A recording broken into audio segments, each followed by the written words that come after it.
the Deputy Inspector General, Mr. Eliud Lagat. It is out of respect and honor of the Constitution that you resign. Yes. For this issue, for the family of Ojwang to get justice, Eliud Lagat must resign. Yes. For the Kenyans to have peace with the investigations and have trust in police service, Eliud Lagat must resign. Yes. For IPOA to have confidence to conduct investigations to the end, Eliud Lagat must resign. For the people of Kenya to feel that for the first time justice will be served, Eliud Lagat must Resign. ETV Africa News at this hour. Thank you so much, ladies and gentlemen, members of the press. We are here as a delegation of young leaders from this country, and we want to make a statement following the unfortunate demise of one of the young people in this country, Albert Ojwang. And we want to say that following the brutal murder of Albert Ojwang while in police custody, Kenyans have been subjected to a shameful circus of conflict of statements and blatant lies from the National Police Service, Director of Criminal Investigations, and Bagadi Hospital. The disparate attempts to cover up this heinous act have only deepened public outrage and exposed the rot within our law enforcement institutions. It's an unfortunate reality that today in Kenya, citizens, more so the young people, fear the police custody more than they fear robbers and thieves on the streets. Police cells, which are meant to offer temporary refuge for justice, have been converted into theaters of killing and death throats. Let it be not forgotten that the youth who were killed during the finance bill protest last year have not been compensated, and their murderers have not been charged, and their families left in endless grief. As if that's not enough, young man Albert Ojwang was brutally murdered in police custody, and the police and relevant authorities have not been able to establish and speak the truth to Kenyans on what exactly happened.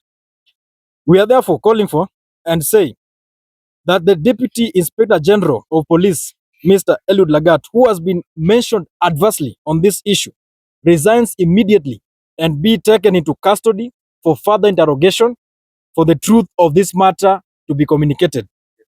We also call upon the police officers, those both from the National Police Service and the DCI, those who handled Ojwang all the way from where he was kidnapped up to Nairobi until the time he died.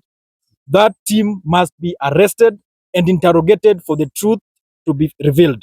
Yes. In pursuit of justice to all this, we want to remind and call upon young Kenyans to come up tomorrow, Tuesday, for a matter of demonstrations in call and pursuit for justice for Albert Ojwang and 60 comrades who were killed during the finance bill. Comrades power. We want to also call upon all young people, mothers and parents of our nation to come out and defend this country. Anytime you are called upon, we are going to have demonstrations as from tomorrow, Tuesday, and every Thursday until one Mr. Eliud Lagat is arrested. Yes. We want to have demonstrations in all corners of the country, peaceful processions, submitting petitions until Eliud Lagat is arrested. Yes. Furthermore, let it be known that 25th June will be forever gazetted either by the government or by the people at the Gen Z Remembrance Day, Yes. in honor of the brave youth who paid the ultimate price while demanding a better nation. Yes. We therefore advise the Interior CS, one Kipchumba Murkomen, to work with speed and gazette immediately that day as a public holiday. Yes. Failure to which the people of Kenya will do it as they should. Yes. The era of state sanctions, killings, cover-ups, and impunity is over. The blood of the innocent cries out for justice, and this generation will not be silenced. Comrades, I want to tell you that we are watching, we are organizing, and we are marching, and we shall not be threatened or silenced. And I want to make it clear that this issue of Albert Ojwang has touched on the National Police Service, specifically the Deputy Inspector General, Mr. Eliud Lagat.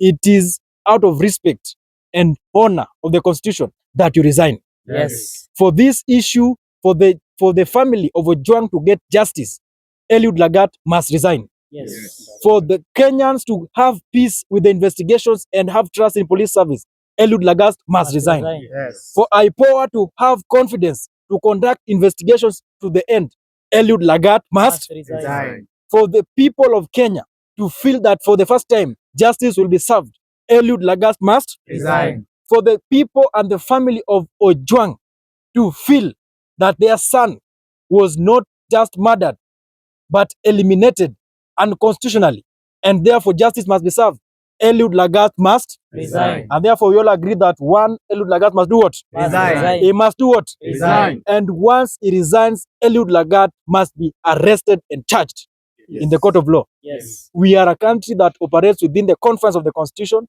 and we are not going to sit back and watch things going messy. I think that is the main message we wanted to communicate, and I believe my colleagues here also have something to add on it, and I will invite the Secretary General of Wiper Young Democrats to just echo. Thank you very much, members of the press. Mimi nitazungumza kwa lugha ya Kiswahili. Unajua vipindi vingi ambavyo vinaendelea ni vya kunyanyasa vijana. Mwanzo kabisa kifo cha Lagat kutolewa alikotolewa akaletwa huku, alafu tunaambiwa ripoti zinatoka tofauti tofauti. Polisi wenyewe wakiongozwa na IG wanapeana ripoti tofauti, IPOA inakuja natoa ripoti tofauti, na mzazi ambaye alimzaa huyu kijana anaumia. So sisi cha kwanza, kwa sababu mwanzo walisema kijana alijimaliza uhai wake alipokuwa kwenye seli.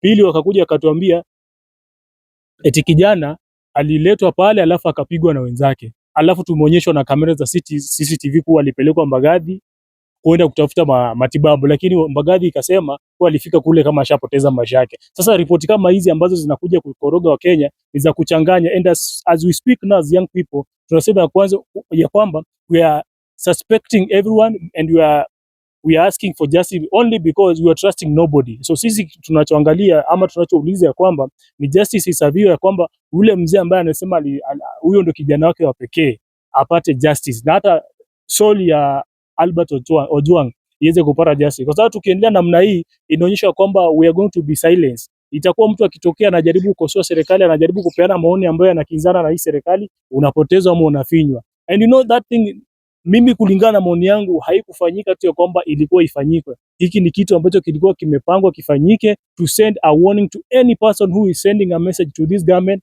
kwamba hapa wanafanya vibaya. Ilikuwa ni message itumwe kwa hao wapate wasiwasi, wapate uoga, na ndio kufikia saizi unaona hakuna mtu anaongelea mambo ati sijui alikuwa corruption kwa NPS, sijui corruption wapi. Kila mtu amenyamaza kwa sababu uoga ushatumiwa.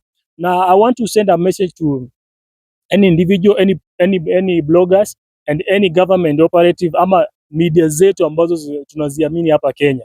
Hakuna haja mtumike kudivert attention ya Wakenya kupeleka upande mwingine, and the only thing that you are asking for is you asking for justice. So we only want this justice to be served. Na kuendelea na kumalizia, mimi nataka kusema as far as it is, we are treating everyone as a suspect and we are trusting no one until justice is served and the soul of Albert Ojwang rests in peace. Thank you.